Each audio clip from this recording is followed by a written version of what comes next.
Thank you. Good afternoon, everyone. I would like to welcome everyone to today's session. We are really pleased that you are joining us for this discussion on the energy storage value chain and specifically looking at opportunities to add value to critical minerals in the southern and South African region. I'm going to hand over to our moderator for today, Mr. Sasha Singh from ENSafrica. Thank you. Over to you, Sasha.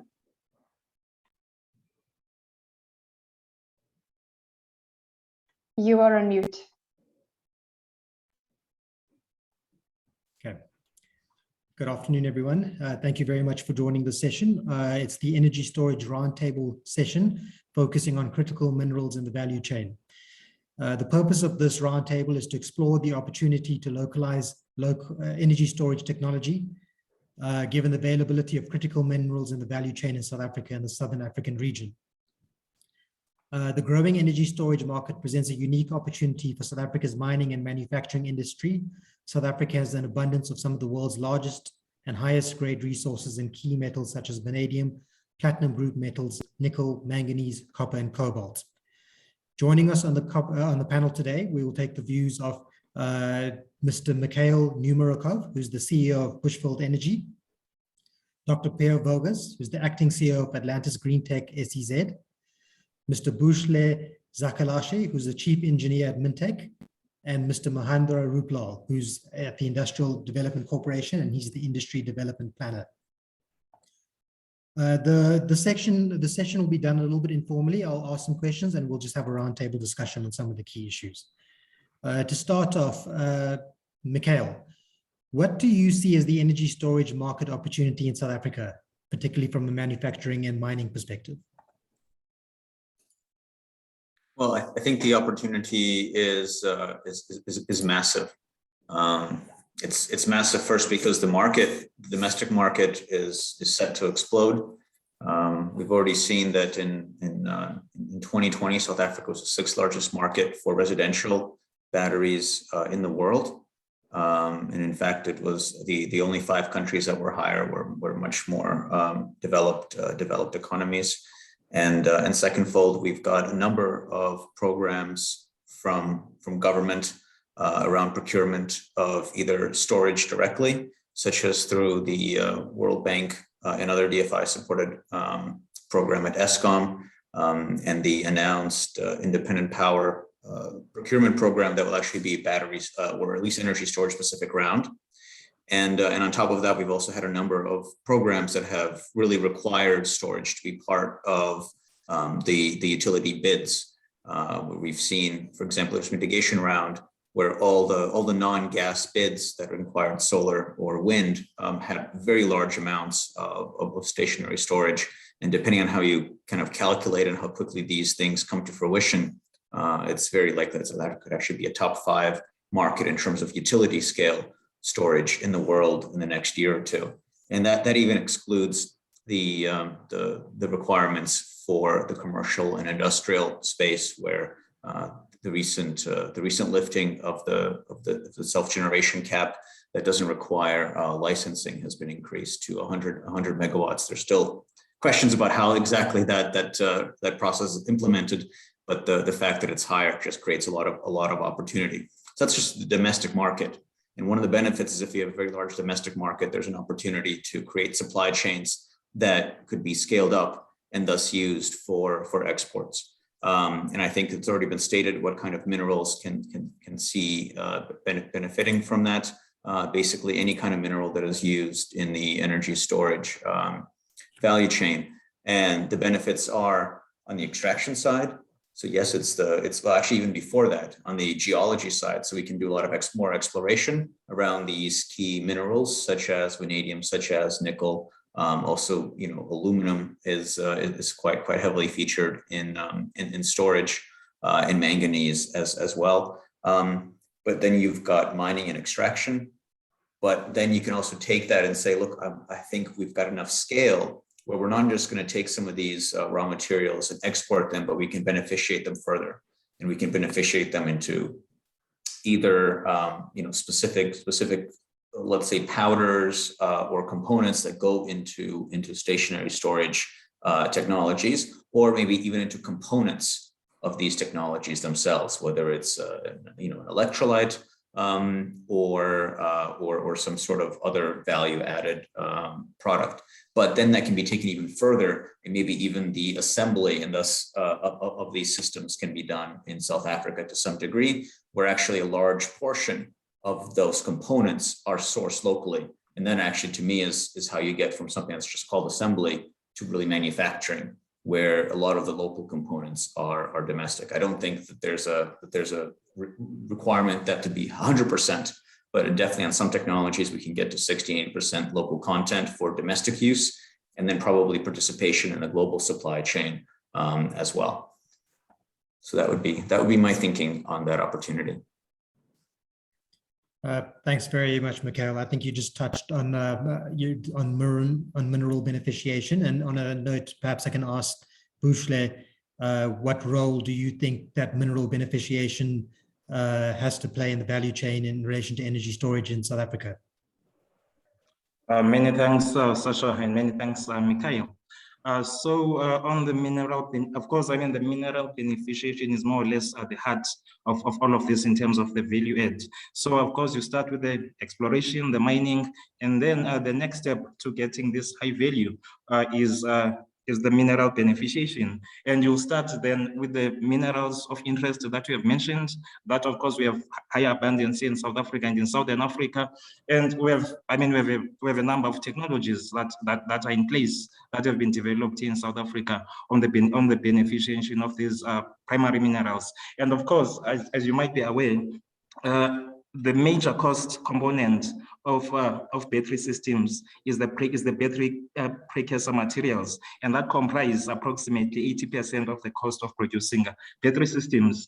And those precursor materials then are a product of beneficiation. Yeah. Okay, thanks very much, Bushveld.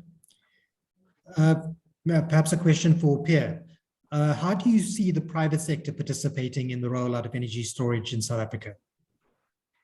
Thank you very much. I think my contribution here is to try and outline how the private sector can buy, particularly into the Atlantis SEZ, which is South Africa's first Greentech special economic zone. I think the present energy crisis could be a good crisis, if one can put it that way, as any product manufacturing in renewable energy will have to be done some.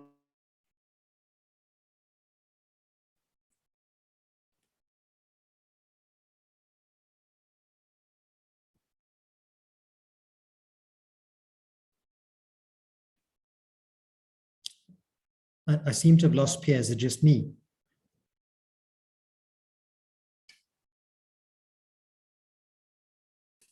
Now we've also lost Pierre, Sasha. Yeah, cannot hear him either. And the manufactured products to go out. Sorry, Pierre. As possible. So sorry to interrupt. We just lost you for a second, and maybe we can edit this out. Are you back? Yeah, we're back now. Yeah. So I Could you just start from my point of view, top? any expansion and beneficiation processes in this industry, hopefully will find a pocket of that, or a portion of that will find its way to the Atlantis SEZ. And our job is to attract as much as possible private sector into the SEZ. So the SEZ is a simple concept. It is a concept where government provides the bulk infrastructure and the civil works for the site. Even the top structures being created by the government, and providing an easy access for investors, private sector investors, in the beneficiation of these processes. We already have 25 hectares built up in the SEZ. Our biggest investor is a company called Gestamp Renewable Energy. They are the biggest manufacturers of steel wind turbines in South Africa. But it's important to have that in place, and the whole sort of production line where you form a cluster of industries around it. So I think we're well poised to create a platform with government money for the private sector to manufacture these kind of projects, products in the Atlantis SEZ. Thanks, Pierre. Mahendra, perhaps you could give us your thoughts on some of the funding models available and any constraints to financing the various elements in the value chain. Yes, thank you, Chair. So I think as a starting point, the IDC sees this as a new industry that needs development. And with that comes in the need for specific and different type of funding instruments. For example, the need to fund at earlier stages than we normally do. Now, the important thing is that we see this as quite a critical industry we need to proactively develop. So some of the areas that we're looking at focusing on is firstly the project development model that we have.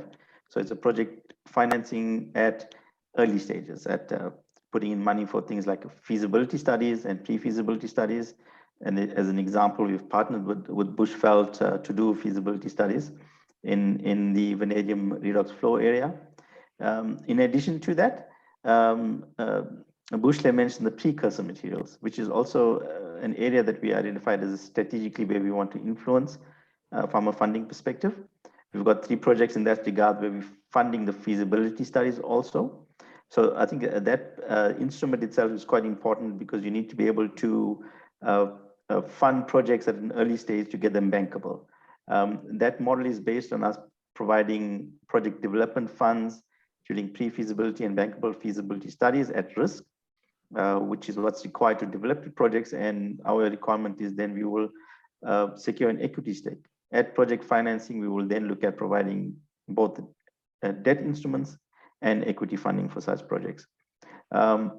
This being also a relatively new industry where technology changes so much, IDC will also consider going in a bit earlier than what we normally do.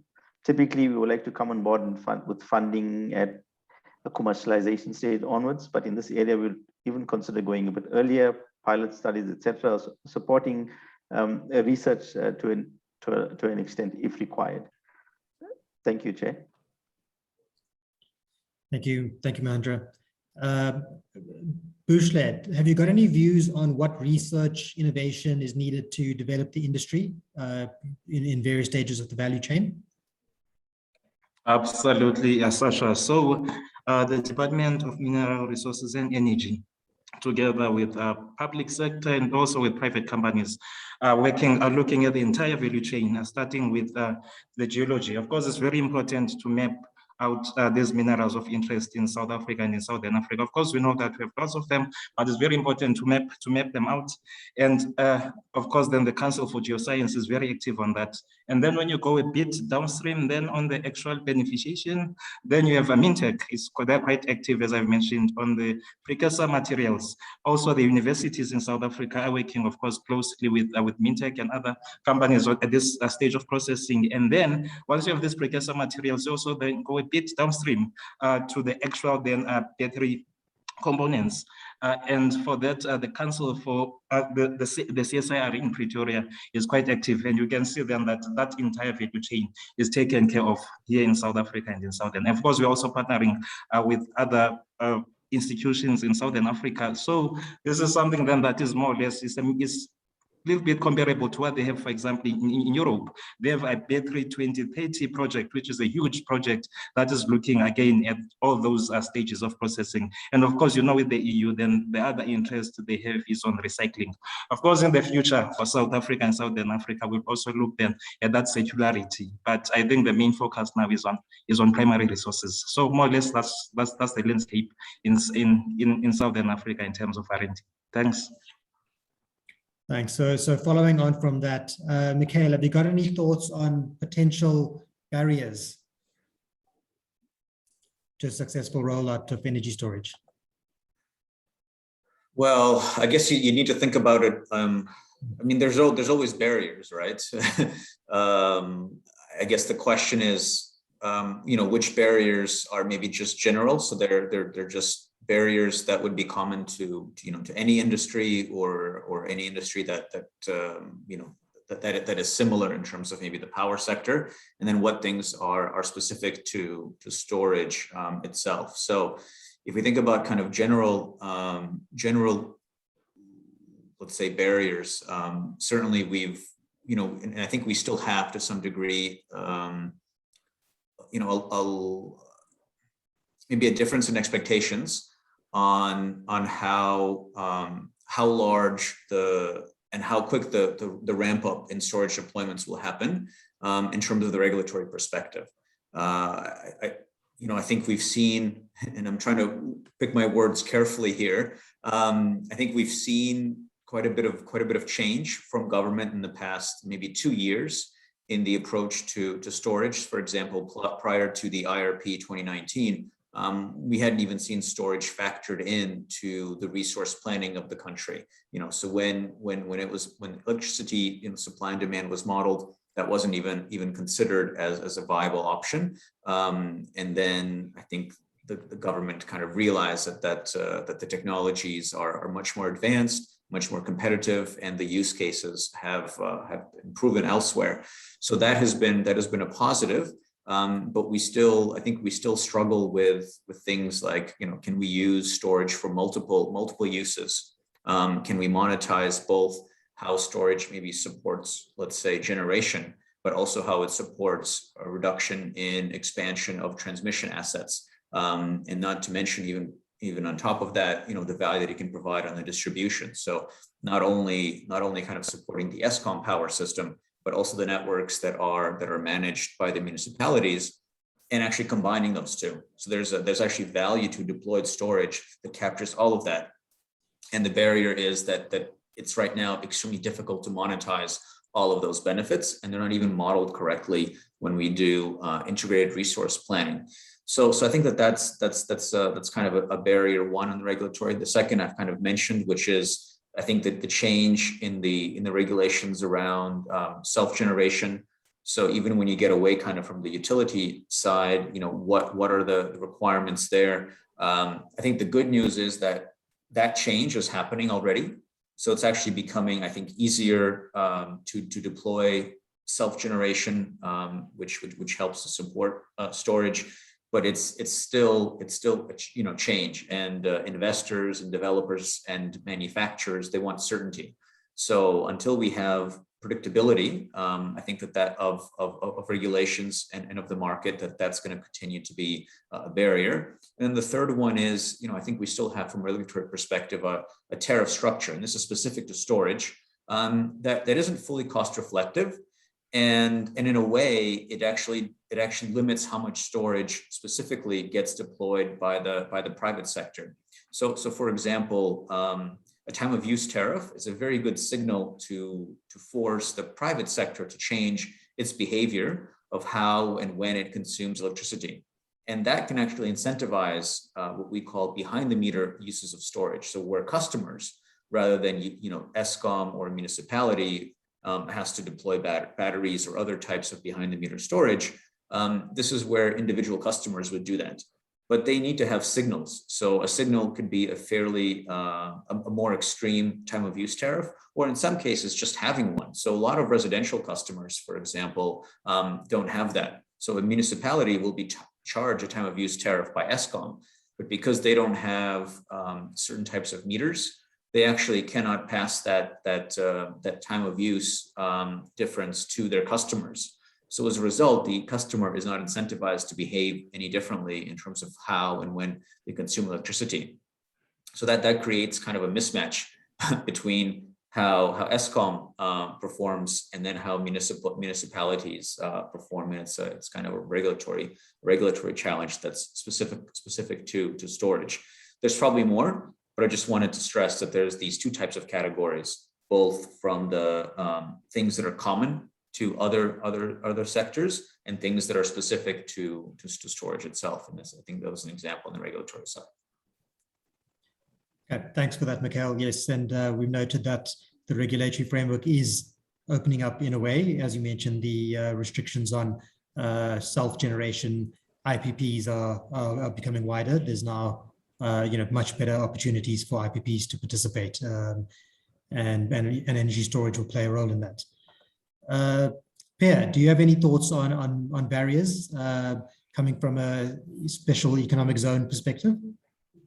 Yeah, I think from a special economic zone perspective, they've been very much sort of government regulated up to now.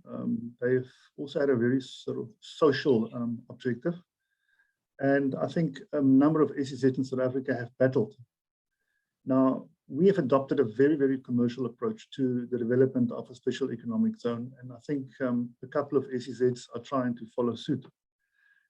We are aware one of the barriers we have is that we're not going to get that 100% government funding for all the bulk infrastructure and civil works in the SEZ. I think those days are over, and we are beginning to accept that. But having said that, one must then have an alternative model in place. And what we're doing now in the Atlantis SEZ is to invite private property developers to erect the top structures and create the manufacturing facilities for these renewable energy products erected by themselves. The problem then is that you start forfeiting revenue to the property developer, and the SEZ itself will be longer dependent on the provincial sort of fiscus for its operational budget.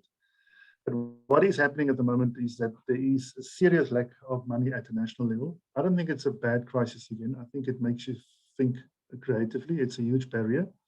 And again, it just strengthens the objective of getting the private sector even stronger involved in the SEZ going forward.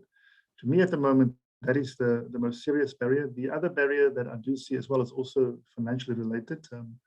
SEZ started off with a big bang around availability of tax incentives. And again, the national fiscus is very constrained at the moment. So I think the tax incentives are also somewhat in danger. But that carrot that you had in the past to wave in front of investors is kind of disappearing. And again, one needs to even argue stronger than for a commercial model that's not dependent at all 100% on national monies and also not dependent on tax incentives. Again, I don't think those barriers are, I suppose, a death knell for many SEZs. For us, it's almost a way to make grasshoppers jump and to think differently about funding models. And that's why I really listened to Mahendra quite carefully. And I think that is what the IDC wants to see. It's not 100% dependency on government funding, but having financial models in place where the private sector can buy in even stronger. Thanks, Pierre. And it's just Mahendra, going back to you. You know, interesting to note the participation that the IDC has in your pre-feasibility funding. Have you had much appetite for that? Yes, thanks, Sasha. So the opportunities have mostly been on the precursor material side of the value chain. Our strategy is to look at the entire value chain. That's another important part of supporting this industry. So we want to be able to, as I think Mikhail mentioned, look at assembly and manufacturing in the longer term. We've done investments on the assembly equipment side. We want to be able to see more coming on the specifically on assembly and manufacturing of the equipment. What we also do is we play a role on the demand and the offtake side. So and this includes things like investing in the IPPs and you know the potential off-takers. Now I think important point I want to mention is we want to see certainty in policy, especially like with REAP rounds. But what we've also realized is that that's one part of the market, right? There's other bigger segments, probably not bigger, but more important segments like your CNI market, which we see is very encouraging. We've actually had large industries in mind that's now in our pipeline, looking at investments to do IPPs, etc. And these are, you know, surprisingly large amounts in capacity that's accumulating. That's your CNI market. Then you've got now potentially the municipal market, which could open up because of recent changes. And I think finally the African market, if you look at the projections on where renewables is going in Africa, it's also very encouraging. So we're hoping to start seeing more also on the African side. We're seeing a lot on the CNI side coming through, but we want to explore more on the African side, Sasha. So hoping that answers your question. Thanks. Thanks, Mahendra. And while I have you, can you just tell us a little bit about any local content requirements in relation to your financing, IDC financing? Yes, so it's a very important part of our mandate is to support localization as much as we can. To the extent that we've now got a champion who's looking at specifically localization across the different industries, also how we can take most advantage of the SEZs. So that's a big part of our mandate. Now, and that includes looking at renewable industry equipment, the battery storage also, and how it's linked to that, localization of all of that. So we want to be able to increase our investments a lot more in that area. And we do have various projects that we support in that regards. It also includes things like hydrogen, fuel cells, etc., that we've invested in for localization. So a very big drive, definitely. And we want to continue to push forward with localization, understanding there are challenges, but we really need to push forward. We need, what we see is we do need companies to partner with us to take a bit of risk on the financing side, because if you don't take a bit of risk, I mean, we're not going to go far with localization. So you definitely need to push forward with that. Thanks. Thanks, Mahendra. Bushveld, perhaps I can go back to you. What are your thoughts on, given that if we just go back to the minerals and the early stage metal requirements, do you think that we have enough of a mining and processing capacity to meet any increase in demand for these metals? Okay, thanks, Sasha. Just going back, let me please say a few words about the barriers as well. So, yes. I mean, on the R&D side here in South Africa, as you can imagine, I mean, funding generally for this development is very important. And you are talking hundreds of millions of rands to run the entire value chain in terms of R&D. And funding is a big one. To get this going, we need lots and lots of funding. Similarly, what we are doing, for example, in the EU, they are investing, I mean, we are talking the billions of rands or hundreds of millions of euros. And to get this development going, we need to act, and we need to act now, because there's still an opportunity in that the whole world is still developing this value chain. And as you can imagine, the technologies are advancing quite fast as well. So we have a big opportunity there for us in South Africa. And then going then in terms of capacity, yes, we do. I mean, you did mention at the beginning, we have leaders in a few of these commodities that are very important, these minerals that are very important for energy material, for energy storage. And of course, as I've mentioned, I've mentioned that South Africa is quite active on the entire value chain in terms of R&D. And again, we simply just need lots of funding. If we could get funding, we can make things happen. Thanks. Thanks, Bushveld. Just carrying on with that, where do you think South Africa sits in comparison to the rest of the world? Are we competitive, or at a stage where our capacity and abilities are there? Okay, let me just then paint a picture then the rest of the world. So you have, I mean, the EU, I like to give an example of the EU. The EU, as the EU is working together, as the entire country, as the whole Europe. And then now you have South Africa or Southern Africa, which is, I mean, quite small. For us, really, we have to have this regional, not just a country approach. We should be looking at this from a regional, or even take it to a continental scale. Of course, maybe that's a bit of a dream for Africa, but we have to look at such scale. And then, of course, I'm mentioning this because then you also need resources. You need brain power. You look at the EU. They are working as a continent, and now you are looking at this region of ours. We have South Africa that's mainly active. Of course, the other countries then in Southern Africa are quite important as well. If you look at minerals such as cobalt that are found within Southern Africa, but not just in South Africa. But yes, I mean, what I will say is we have a golden opportunity in that the rest of the world as well is developing this. This is not something to say there are those that are at the apex. Everyone is developing this technology. So yeah, thanks. Okay, thanks, Bushveld.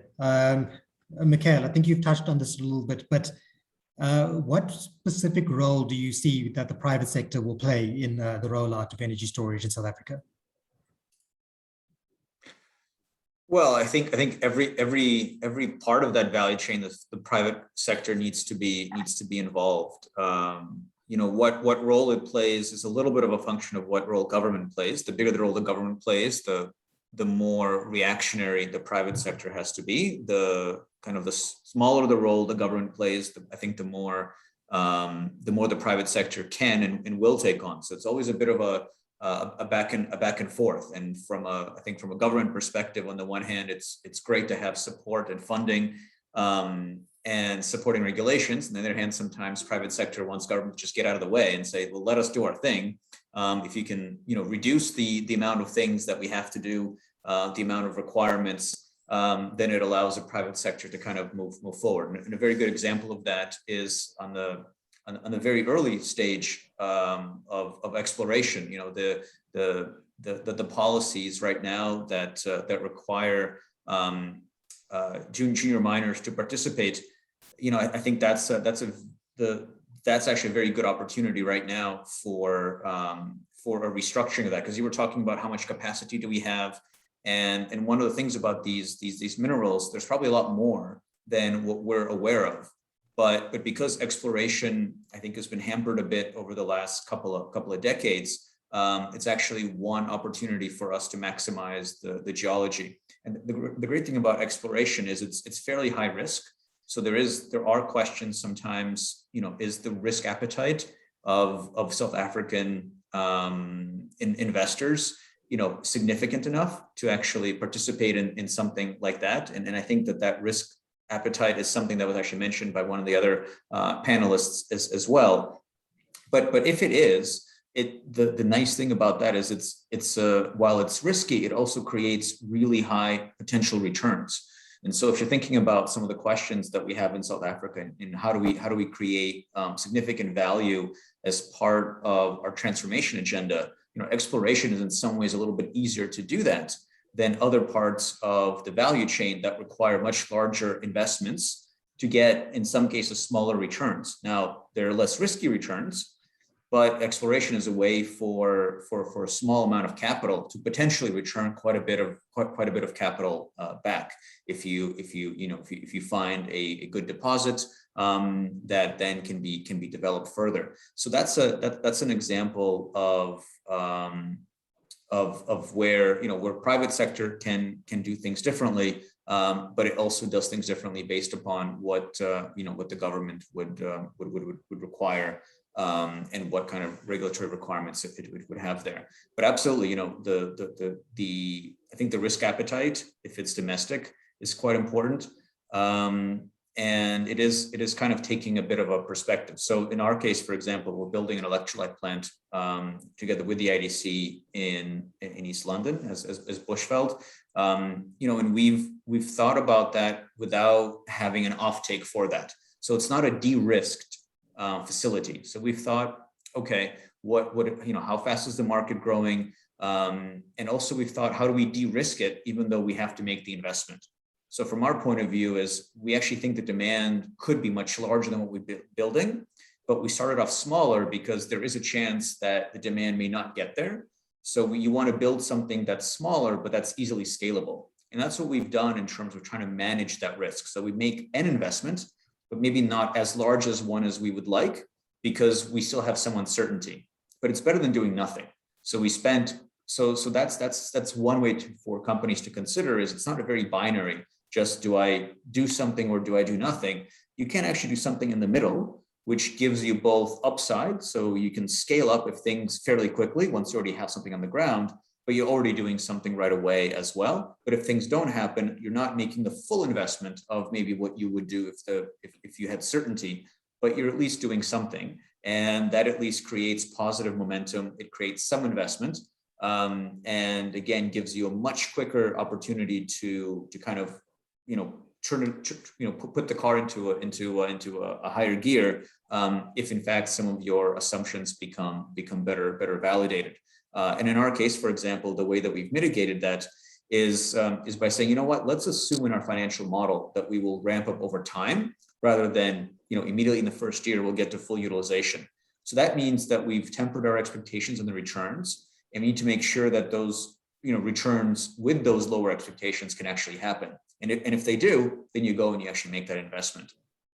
And so that's something that maybe other companies can consider, is being a bit more willing to take risk, but putting in place mitigations to cover that risk that does come with the uncertainty due to all the things that we've discussed before in terms of regulatory uncertainty, maybe investment, and initial lack of funding, things like that. So that's what I would say. I think the private sector can play all along, but this kind of risk tolerance is quite important. And to date, you know, if I would compare South African investors versus other investors, I would say that they are maybe more risk averse. In the case of Bushveld, for example, we had to go enlist in the UK to get access to private capital because the risk appetite when we were still an exploration company just wasn't there in South Africa. And yet in the UK, people were willing to put in capital for South African exploration work, but in South Africa, those people were not willing to do it, which is quite odd because you'd think that UK people would be more averse to doing things in South Africa. So that's just an example of that risk appetite aspect, but also examples, I think, of how to manage it and how to approach it. Thanks, Mikhail. I think it's very clear that one of the key drivers is going to be regulatory certainty. On that note, Pierre, from a regulatory perspective, I know we've spoken about generation capacity, the ability for IPPs to now undertake self-generation. And Mikhail, you spoke about tariff methodologies needing to change a little bit. Pierre, have you got any views on the regulatory framework insofar as it applies to connecting to the grid? Is there any work that needs to be done on that side, or what's your views? In our case, I think we're more worried about policy and the policy uncertainty around localization. To us, localization is absolutely vital to give the renewable energy industry, particularly in Atlantis, a bit of a push ahead. I think there are many views around it. Some people say it's fiddling with the market, creating kind of a monopoly for a manufacturing plant in Atlantis. We are particularly worried about the national government's sort of lack of policy determination and certainty around issues such as localization. But we're working well with the IDC and others to make government aware that you need to make the risk as little as possible for any investor, a local investor or an international investor, particularly creating manufacturing plants in a place like Atlantis to produce the kind of goods that will prop up the renewable industry in South Africa. Thanks, Pierre. You mentioned working with the IDC, so perhaps Mahendra, I can ask you what policy changes or drivers do you see that we need to implement in order to successfully monetize this value chain? Yeah, thanks. That's a very important question, and it's a tricky one. So yes, we've got LEAP, which and there's the IRP, which is meant to give certainty to the market, which will be a demand driver for the localization of equipment, etc. But the important thing is to recognize, as I mentioned previously, the out of the LEAP market, CNI market, African market, the ESCOM changes that needs to happen, which is also a demand drive for storage. However, the changes, I think, when you're doing government procurement, you have designation, right? So, the companies are forced to localize. But when you're going out of the government procurement, like your CNI market, and if you want to attack other African countries, etc., you're not forced by designation. So there's no designation there. So companies, or specifically the IPPs, if they're doing a CNI project, they're not forced to localize. I think that's probably a need to look at some policy change that will incentivize the use of local equipment in non-government procurement. That's going to be important, especially if you look at some of the projections, as I mentioned also. So and it's not just projections, we're seeing this coming in, CNI market coming in. So there is definitely a need, for policy changes to be able to incentivize a lot in the non-government procurement areas, I think. But I think in addition to that, we've got SEZs, which is good, from a perspective of attracting local businesses. But I still believe in addition to SEZ incentives, there needs to be a bit more that's provided to attract local players, like looking at things like carbon tax and other forms of incentives we can give. And now if you look at, for example, the automotive industry, that a whole scheme was set up there, which has proved to be very valuable, right? So in the long term, if we're quite serious in the country about renewable energy, storage, hydrogen, all the equipment localization, should we not be considering something much broader, a much broader scheme like what happened in the automotive, for example, to really build this industry and the localization thereof? Thanks, Chair. Thanks. Interesting that you note that one of the key policy changes is the need for localization outside of the government programs. And I guess that's where some of the financiers can also come into play by making it a requirement of their financing that localization is adhered to. Indeed, sorry, and sorry to interrupt, I forgot to mention that indeed. So that's what we want to do as an IDC. When we're investing in those CNI markets, as an investor, we want to make it a condition, that local equipment is used. Thanks. Okay. You also touched on some of the, the CNI market, some of the government programs that are going to be rolled out. And I know, Mikhail, you touched on this very briefly right at the outset, but what particular opportunities do you see for the private sector going forward in terms of some of the programs that are coming up? Mikhail? Oh, I was trying to figure out if there's a question to me. Well, look, if you're a developer, obviously you've got the opportunities that were just talked about on both the utility space through REAP and also through, I think now the commercial and industrial kind of the space and likewise a lot of, I think, opportunities there for funding.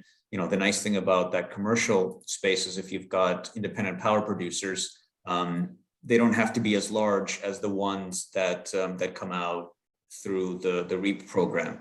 So that means that smaller investors can participate. It's not just about the cheapest capital, because sometimes smaller off-takers will have different risk profiles. As a result, communities can participate, South African investors can participate, whereas basically in the larger rounds, it's foreign capital, and so the question is who can get that foreign capital. Even if you're a South African company that's kind of a partner in these, you're usually you've got a balance sheet that is funded in some ways or another through international, significantly, not exclusively, but significantly through international capital, because it's cheaper than South African capital. But the smaller projects don't require that. So you've got the opportunity for developers, and then you've got the opportunity for investors. And certainly if you include storage in that, you've got a situation where maybe, again, the project might have a little bit more risk because now you're trying to integrate multiple technologies. Although we're now seeing kind of banks come into these kinds of projects, they may carry slightly different loan to value requirements. So again, more equity can go into that, and again, an opportunity for local investors. Look, on the supply chain, I think, I did definitely talk about what can be done on the upstream in terms of the minerals and the beneficiation of those minerals, and likewise on the manufacturing side. So there's quite a bit. One of the challenges though is, especially when you look at the supply chain, in mining, there's a lot of kind of established expertise in South Africa.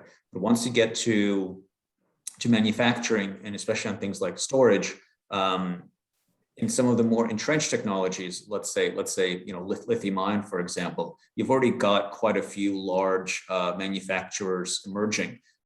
So then I think one of the questions that people need to ask themselves is, what technology do I work with? Do I work with a more incumbent technology that, again, we're now seeing the supply chain start to get firmed up, or do we take something that is still emerging, which means I still have an opportunity to get in? And storage, to me, in general, actually is in a way more novel and more nascent than, let's say, the PV industry or the wind industry, where I think that there have been challenges to break into it. I mean, we know that we cannot compete, for example, with the costs of making cells in China. So the question in South Africa becomes, well, how competitive can we be?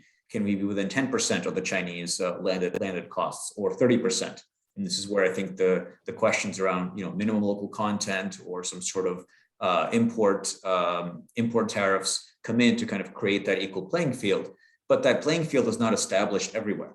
So we can still actually get in before some of these things are fermented overseas. And especially now, what we're seeing in a kind of a post-COVID environment where shipping costs are much higher than they were. And while we still definitely have globalization, there are greater transaction costs tied to that, even beyond shipping and greater risks. There's actually more of an incentive to do things regionally. Maybe it doesn't have to be country specific, but at least region specific than there were 2 years ago. So there's, I think, an opportunity to actually not just look at what are the technologies now, but think a little bit ahead and say, well, what are the technologies needed in 5 years and 10 years? What parts of the supply chain are needed, even if you're looking at just one technology, and think about where are their weaknesses. And that means that there's opportunities to participate if you're coming out of South Africa. And to me, there are definitely, you know, shortages in processing infrastructure, not just the geology part. And definitely there's an opportunity to invest in new technologies. Heck, even within the lithium ion space, you can think about, all right, we know we're going to have electric vehicles for the next 30 to 40 years that are going to run either on some sort of a fuel cell or on sort of a battery. But where's the technology for these batteries evolving into? Do I invest now into nickel, manganese, cobalt, or do I look at something that might come up in 5 years, which means that I can actually still get into that supply chain. So those are the kind of I think decisions that investors and sector participants need to make. It's just important that they look forward and not only what is happening right now, because by the time you actually come into the market, what is right now is already 2 or 3 years too late. Okay, thanks, Mikhail. Maybe I should go back to Mahendra, because Mikhail mentioned quite an interesting point about the cost of localization has on the projects as a whole. Have you got any views on that, Mahendra? On how we balance local content with making sure the projects are still cost effective? Yeah, that's a very complex issue. And, it's not an easy answer to that. I think, a lot has to do with policy and incentives, looking at specific things like customs duties, etc. So all of those instruments can be looked at. But I think getting the balance right depends on, firstly, the strategic importance for the country, as I mentioned. If you look at the whole renewable energy slash storage industry, which, if you look at the longer term prospects, is something where we want to go as a country. Well, that's my opinion, right? Eventually, should we not be, putting in something really more coordinated, massive program, as I mentioned, to encourage the localization thereof? I mean, if you look at it from that long-term perspective and what we did in other industries like the automotive, there's potential to say in the long term you can have both, right? You can have localization in a very cost-effective way. I think the key to all of that is, when you're setting up businesses, they need to be globally competitive also, and without having a reliance on government support throughout their lifetime. So yes, you may need government support to get businesses up and running locally, but from a longer term perspective, the fundamentals need to be in place for them to be globally competitive, so they can also export. And with the ability to export, means that they can be cost competitive locally also, hopefully, and export related.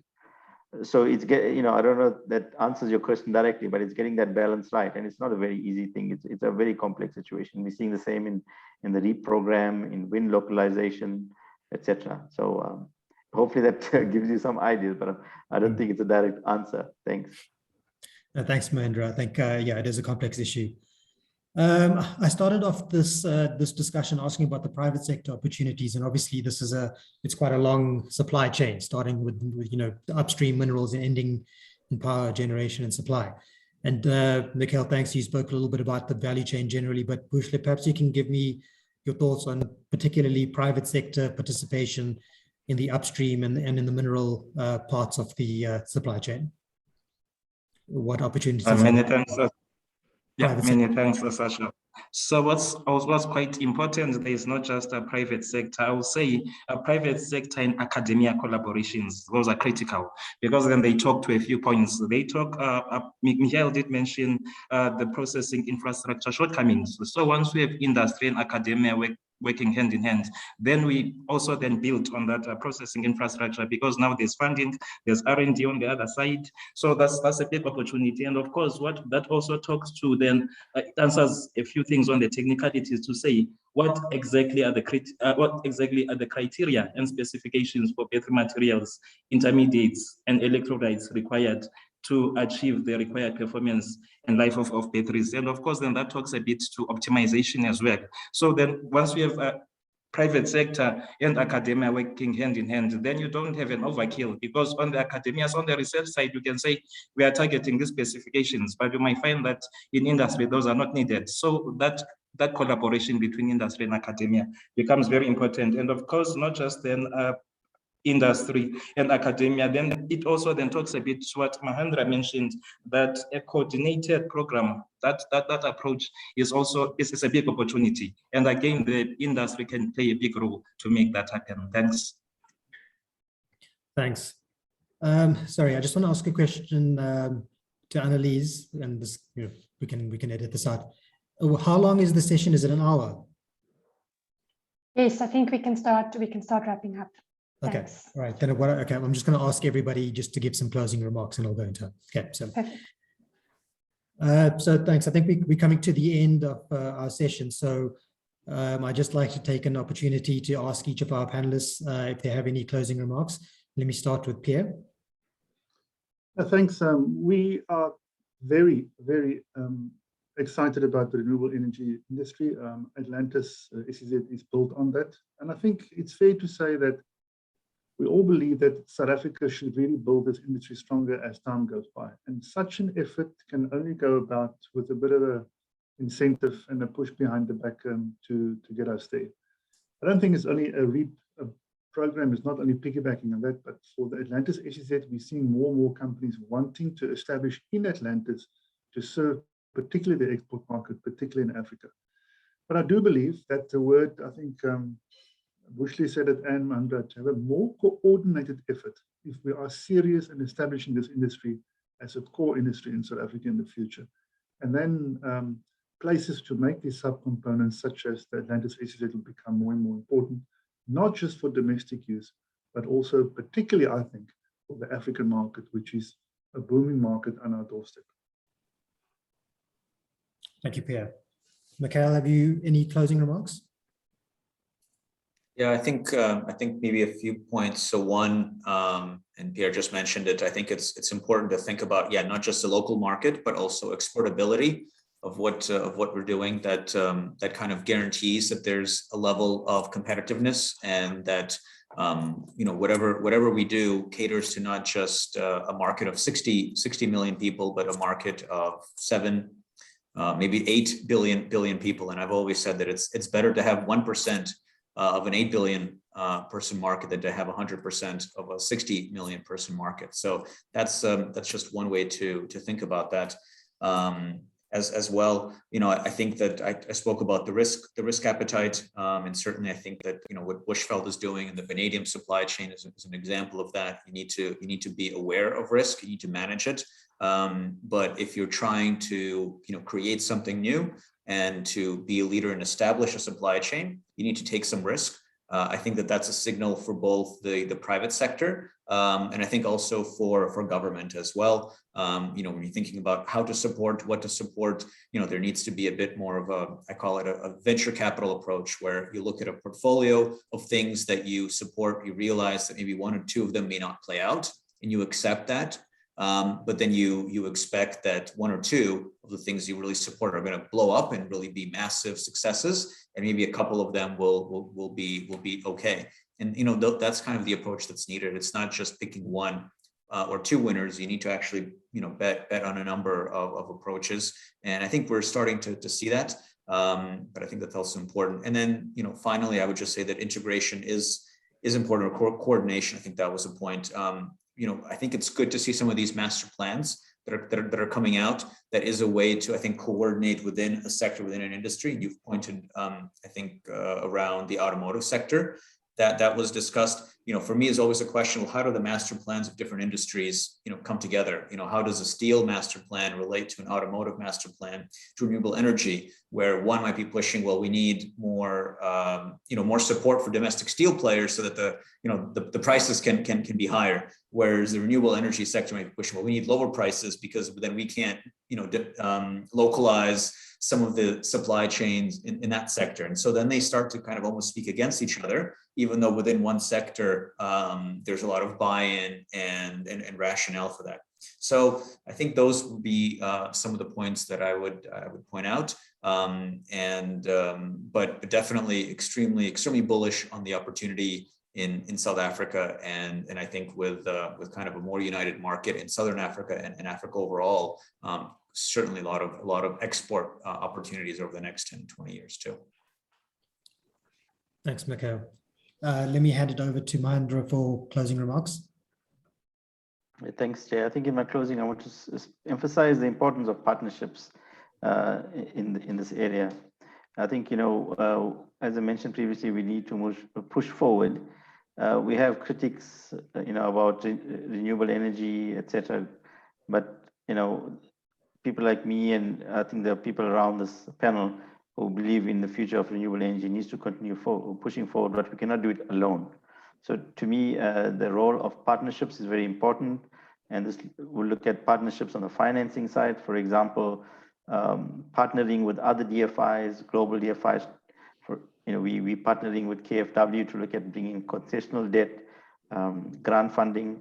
So financing partnerships are very important.